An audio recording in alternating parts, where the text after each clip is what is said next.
KSFE staff അസോസിയേഷന്റെ 31ാം സംസ്ഥാന സമ്മേളനത്തിന് തൃശൂരിൽ ഉജ്ജ്വല തുടക്കം. ആനത്തലവട്ടം ആനന്ദിന്റെ പേരുള്ള സമ്മേളന നഗറിൽ CIT സംസ്ഥാന ജനറൽ സെക്രട്ടറി എളമരം കരീം പതാക ഉയർത്തതോടെയാണ് സമ്മേളനത്തിന് തുടക്കമായത്. CIT ദേശീയ ജനറൽ സെക്രട്ടറി തപൻസിൻ സമ്മേളനം ഉദ്ഘാടനം ചെയ്തു. വെള്ളി ശനി ദിവസങ്ങളിലായി നടക്കുന്ന സമ്മേളനത്തിൽ 346 പ്രതിനിധികളാണ് പങ്കെടുക്കുന്നത്. കേന്ദ്ര സർക്കാരിന്റെ കോർപ്പറേറ്റ് അനുകൂല നയങ്ങൾ രാജ്യത്തെ സമ്പദ് വ്യവസ്ഥ തകർക്കുകയാണെന്ന് CITU ദേശീയ ജനറൽ സെക്രട്ടറി തപൻസൻ പറഞ്ഞു.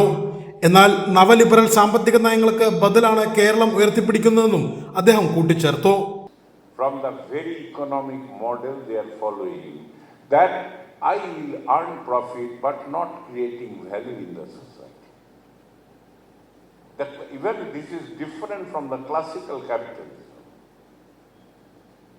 By not creating value in the society, and this is a model which is called a crony model.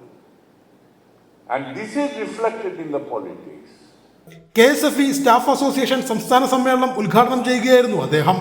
Elamaram Kareem അധ്യക്ഷത വഹിച്ച സമ്മേളനത്തിൽ CITU സംസ്ഥാന വൈസ് പ്രസിഡന്റ് AK ബാലൻ, CITU ദേശീയ സെക്രട്ടറി ദീപ K രാജൻ, സംസ്ഥാന secretary KN Gopinath, KSFE officers union general secretary S Arun boss എന്നിവർ പങ്കെടുത്ത് സംസാരിച്ചു. പ്രതിനിധി സമ്മേളനത്തിൽ അസോസിയേഷൻ സംസ്ഥാന ജനറൽ സെക്രട്ടറി S മുരളീകൃഷ്ണപിള്ള റിപ്പോർട്ടും ട്രഷറർ A ഷാഹിമോൾ കണക്കും അവതരിപ്പിച്ചു. ശനിയാഴ്ച പുതിയ ഭാരവാഹികളെ തെരഞ്ഞെടുക്കും.